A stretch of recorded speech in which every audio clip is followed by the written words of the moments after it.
एक और बड़ी खबर इसी से जुड़ी हुई। ईरान पर इजरायल का हवाई हमला शुरू हो गया है। ईरान के मिसाइल ठिकानों पर अटैक किया है इजरायल ने। ईरान के बैलिस्टिक मिसाइल लॉन्चर्स पर हमला किया है। तो जो ईरान ने किया उसके बाद अब जवाबी कार्रवाई इजरायल की तरफ से भी की जा रही है।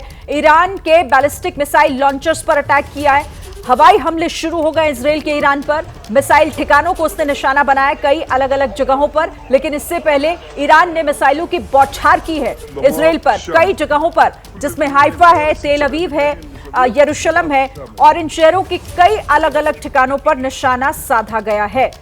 और इसी बीच एक और बड़ी खबर है। इजरायल पर हमले को लेकर ईरान का दावा। इजरायल के बेन गुरियन एयरपोर्ट पर अटैक हुआ है। ईरान ने 2 राउंड में मिसाइल अटैक किए हैं। तो ईरान बड़ा दावा अपने इन हमलों को लेकर कर रहा है कि इजरायल के बेन गुरियन एयरपोर्ट पर उसने हमला किया है, उसने अटैक कर उस एयरपोर्ट को नुकसान पहुंचाया है, निशाना साधा है। ईरान का बड़ा दावा अपने हमलों को लेकर जो वो ईरान पर कर रहा है। एक एक कर जो मिसाइलें दागी जा रही है ईरान की तरफ से, भले इजरायल उसका जवाब दे रहा हो, लेकिन दोनों रुक नहीं रहे। दोनों ही तरफ से हमले लगातार हो रहे हैं। ईरान ने 2 राउंड में मिसाइल अटैक किए हैं। जो जानकारी निकलकर सामने आ रही है, 2 अलग अलग राउंड के जरिए उसने इजरायल को निशाना बनाया और नुकसान पहुंचाया है।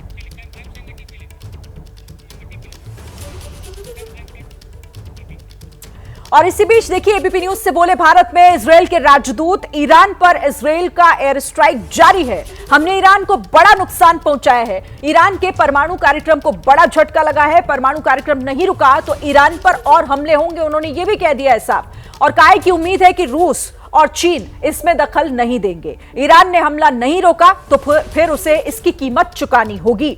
तो इस वक्त की एक और बड़ी खबर। और आशीष जी, आपने ही थोड़ी देर पहले जिस तरीके से बात की एम्बेसडर से, उन्होंने साफ कह दिया कि अगर ईरान नहीं झुका, नहीं पीछे हटा, उसने अपने हमले नहीं रोके तो फिर उसे भारी कीमत चुकानी होगी। और हम देख भी रहे हैं कि हवाई हमले किए भी जा रहे हैं। खबरें यही आ रही हैं। बिल्कुल, बहुत बड़ी बात बोलकर गए हैं एबीपी न्यूज पर। उन्होंने कहा है जिस तरह से डोनाल्ड ट्रंप ने धमकी दी है, चेतावनी दी है कि अगर ईरान पलटवार करता है तो मोर प्रिसाइज और इजिली अमेरिका हमला करेगा। इजराइल का ये कह देना कि इजराइल भी लगातार ईरान पर और हमले तेज कर देगा अगर ईरान इस तरह से एयर स्ट्राइक्स। देखिए कितनी बड़ी बात उन्होंने कही कि जब हम उनसे बात कर रहे थे तब जो हम लगातार खबर दिखा रहे हैं, ईरान लगातार इजराइल पर हमले कर रहा था। और उन्होंने एक और बड़ी बात बोली कि इजराइल सरकार की जो कैबिनेट है वो ये तय करेगी कि अब हम ईरान को किस तरह का जवाब देने वाले हैं। यानी कुछ देर में पॉलिटिकल बड़ी हलचल भी वहां पर होगी और वहां से खबर मिलेगी हमें कि किस तरह का स्ट्राइक्स इजराइल करने वाला है ईरान पे। और साथ में अमेरिका मिलकर के अब किस तरह की जवाबी कार्रवाई करेगा। खुदा न खास्ता अगर ईरान अभी इजराइल पे हमले कर रहा है, अगर अमेरिकन फैसिलिटीज को टारगेट करता है तो ये चीजें और ज्यादा स्पाइरल हो सकती है। मुझे लगता है ये युद्ध और भी कहीं ज्यादा बढ़ सकता है। युद्ध बढ़ता हुआ दिखाई दे भी रहा है। आरती टिक्कू जी भी हमारे साथ हैं। आरती जी, जिस तरह से इजरायल ये कह रहा है कि अब इसमें ना तो रूस दखल दे ना चीन दखल दे, वरना बहुत भयावह अंजाम होंगे। अभी थोड़ी देर पहले इजरायल के जो एम्बेसडर थे वो ये साफ कह चुके हैं कि अब जिस तरह से ईरान जो हरकतें कर रहा है उसकी कीमत उसे भारी चुकानी पड़ेगी। और वो दिख भी रहा है क्योंकि हवाई हमले ना तो इजरायल की तरफ से रुक रहे हैं और ईरान भी हालांकि लगातार पलटवार कर रहा है, हमले कर रहा है।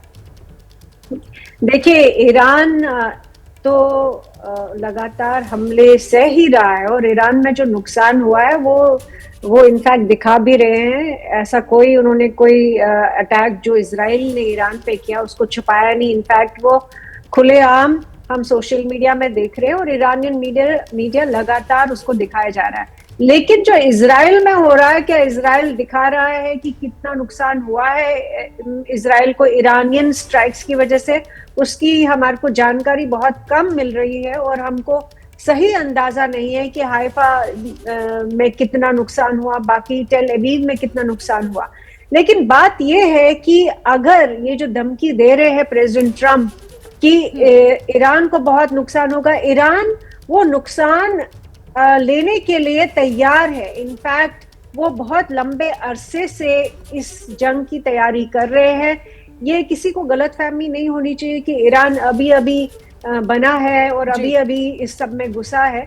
अगर आप देखें, जो मैंने पहले भी कहा कि प्राइम मिनिस्टर मोसादेक के टाइम से जब यूएस ने पहला कू करवाया मोसादेक के खिलाफ और शाह को वहां बिठाया, तो वहां से शुरू होती है और लगातार ईरान कॉलोनियल या इंपीरियलिस्टिक जो एजेंडा अमेरिका का रहा है मिडिल ईस्ट और वेस्ट एशिया में, उसको लगातार चैलेंज करता आ रहा है। लेकिन अभी जो सिचुएशन है, मुझे ये नजर आ रहा है कि अमेरिका और इजराइल को भी बहुत ज्यादा नुकसान होगा अगर शांति नहीं होती है, अगर ईरान रिटेलिएट। मतलब आप कह रही हैं कि ईरान पूरी तैयारी के साथ इस युद्ध में उतरा है और उसे बिल्कुल भी हल्के में ना लिया जाए। आप रहिएगा मेरे साथ। देखिए, इसी बीच एक और बड़ी खबर, इजराइल के हमले के बीच ईरान का ये बड़ा बयान, ये कहते हुए कि इजराइल और अमेरिका से हार नहीं मानेंगे। तो ईरान ने एक बार फिर से अपना स्टैंड क्लियर कर दिया है कि वो ना पीछे हटेंगे और ना ही हार मानेंगे।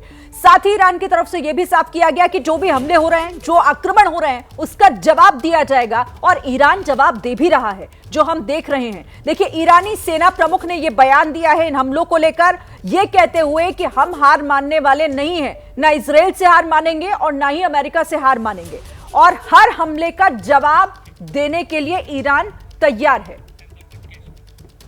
और आशीष, वो दिख भी रहा है। मतलब ईरान जिस तरीके से, पहले भी ऐसा नहीं है कि इस तरह की बात वो पहली बार कर रहा हो, पहले भी कह चुका है और उसके बाद से उसके हमले रुक नहीं रहे और एक बार फिर वो कह रहा है, और ये तो ईरानी सेना के प्रमुख की तरफ से अब ये बयान है।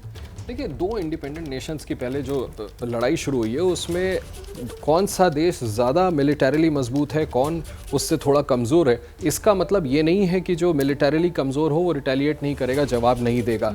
ईरान ने ये कहना कि ईरान पहले से प्रिपेयर्ड था, ईरान को पता था।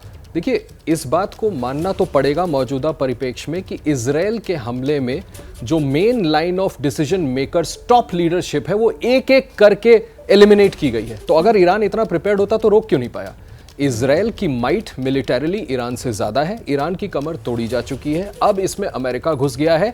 एक सीमा तक ईरान एक नेशन के तौर पर जवाब जरूर दे सकता है, मिसाइल्स जरूर मार सकता है, और अगर इतना प्रिपेयर्ड था तो जब उसकी लीडरशिप एलिमिनेट की जा रही थी तो इजराइल को वैसा नुकसान ईरान क्यों नहीं पहुंचा पाया? मेरा कहना सिर्फ ये कि जरूर रिटेलिएट करेगा। इतनी हिम्मत साल दर साल उसने दिखाई है। सन 1980 से अमेरिका से दुश्मनी पाल रखी है, अमेरिका के सैंक्शंस झेल रहा है, फिर भी अपने न्यूक्लियर एनरिचमेंट आगे बढ़ाया हुआ था। जरूर कुछ सोच रखा होगा कि ऐसी स्थिति आती है तो वो कैसे मिलिटरीली इसको एड्रेस करेगा। लेकिन मैं फिर कह रहा हूं, मौजूदा परिप्रेक्ष्य में देखिए कि किसने किसको ज्यादा नुकसान पहुंचाया है। मुझे लगता है कि अभी इजराइल को जो अमेरिका का समर्थन मिला है, उसके बाद ये जो अलाइनमेंट है, ये जो नेक्सस है, ये बहुत स्ट्रांग है मिलिटरीली। ईरान को ज्यादा नुकसान पहुंचेगा। हाउएवर, ईरान ने माफ कीजिएगा अपनी मंशा दिखा दी। अभी आपने ब्रेकिंग न्यूज बताई कि कैसे उसने कहा है कि वो पीछे नहीं हटने वाला और वो जवाब देगा। किस स्केल पर देगा, पहले वो हमें देखना होगा। आरती जी, और जो यहाँ पर कह रहे हैं आशीष, बिल्कुल सही बात है कि ईरान भले ही अपना आक्रामक रवैया दिखा रहा हो, आक्रमण जिस तरीके से उसकी तरफ से हो रहे हैं, लेकिन ये बात तो सच है ना, ये तो फैक्ट है कि इस युद्ध में कौन कहां पर खड़ा है, कितनी मजबूती के साथ खड़ा है, किसे कितना नुकसान अब तक हो चुका है, ये तो साफ नजर आ रहा है। ईरान भले ही कह रहा हो कि हम चुप नहीं बैठेंगे, लेकिन नुकसान उसे बड़े लेवल पर हुआ है। कई टॉप कमांडर्स उसके इस युद्ध में अब तक मारे जा चुके हैं। बिल्कुल, ये बात तो इसमें कोई संदेह नहीं है कि ईरान ने नुकसान सहा है। लेकिन मैं आपके दर्शकों को याद दिला दूं कि जब अमेरिका, इतना बड़ा सुपर पावर जिसके पास मिलिट्री माइट भी है, न्यूक्लियर पावर भी है, इकोनॉमिक पावर भी है, और ओवरऑल जो पॉलिटिकली भी सबसे दुनिया का मजबूत देश है, लेकिन उसके बावजूद इराक वॉर में क्या हुआ? इराक वॉर में जब अमेरिका घुसा और इतनी जो बम्बार्डमेंट की इराक की, उसके बाद भी अमेरिका वहां से जीत के निकला नहीं। अफगानिस्तान में 20 साल अमेरिका लड़ा और उसके बाद भी अमेरिका वो नहीं जीत पाया। इनफैक्ट जितने भी ऑब्जेक्टिव्स लेके चला था अमेरिका, वो इराक हो या अफगानिस्तान में, उसमें फेल हुआ। इराक में तो वेपन्स ऑफ मास डिस्ट्रक्शन मिले ही नहीं। इसका मतलब कि एक झूठा प्लॉय था, एक पूरी कंस्पिरेसी थी इराक को बर्बाद करने की। लेकिन उसके बाद अगर आप अमेरिका की इकोनॉमिक स्ट्रेंथ देखें ओवरऑल पिछले 20-25 सालों में, इतना बड़ा सुपर पावर होने के बाद आज ट्रिलियंस ऑफ डेट जो है अमेरिका के कंधों पर है, और हम अमेरिकन एम्पायर का डिक्लाइन जो है वो सामने सामने देख रहे हैं। इसमें कोई बड़ी बात नहीं है। लेकिन साथ ही मैं ये कहूंगी कि ईरान भी, आप देखिए कि अफगानिस्तान के पास ना तो मिलिट्री माइट था, ना तो न्यूक्लियर पावर था, ना ही उनकी कोई इकोनॉमिक स्ट्रेंथ थी, ना ही उनको कोई सपोर्ट था बड़े लेवल पे किसी का भी। लेकिन तालिबान ने इतने लंबे समय तक अमेरिकन ट्रूप्स के साथ लड़ाई करके उनको, अमेरिका को अफगानिस्तान में जीतने नहीं दिया। वैसे ही ईरान भी तैयार है कि वो लंबे अरसे तक ये लड़ाई लड़ सकता है। उन पे ईरान एक ऐसा मुल्क है जिसपे सबसे ज्यादा सैंक्शंस लगे हैं दुनिया में। तो उन सैंक्शंस के बावजूद जिस तरह की स्ट्राइक्स कर रहा है ईरान, कोई मजाक नहीं है, कोई मामूली बात नहीं है।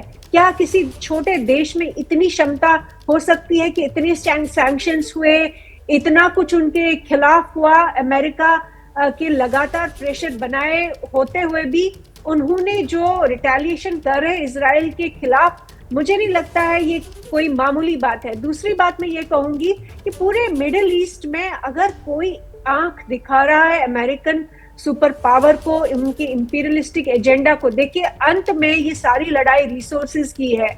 ये सारा झगड़ा ही जो है कि ईरान एक ऐसा मुल्क है जो ना तो अमेरिकन फाइनेंशियल सिस्टम के अंदर है, ना ही वो जो oil petro dollar economy America चला रहा है कई सालों से, दशकों से, उसमें भी वो उनकी नहीं मानता। तो वो सारा कुछ रेजिस्ट करने पे चैलेंज लगातार करता रहा ईरान। मुझे नहीं लगता इसको हमको अंडर एस्टिमेट करना चाहिए, अंडरमाइन करना चाहिए। तभी मैं कह रही हूँ कि अगर ईरान ये फैसला करे कि वो स्ट्रेट ऑफ हॉर्मुज को, जिसकी जो सबसे कम जहां पे विड्थ है वो सिर्फ 35 किलोमीटर, वो इजीली ब्लॉक कर सकता है, और उससे जो प्रेशर पूरी दुनिया पे पड़ेगा वो कोई मामूली चीज नहीं होगी। मुझे नहीं लगता है कि सिर्फ और सिर्फ इसलिए कि इजराइल के पास न्यूक्स है। इनफैक्ट इजराइल सिर्फ एक कंट्री है पूरे मिडिल ईस्ट में और वेस्ट एशिया में जिनके पास न्यूक्लियर वेपन्स है, किसी और के पास नहीं है। इजराइल पे इतनी बन पाई, इनफैक्ट अगर आप देखें पूरे इतिहास में सिर्फ अमेरिका ने न्यूक्लियर वेपन्स चलाए हिरोशिमा और नागासाकी पे,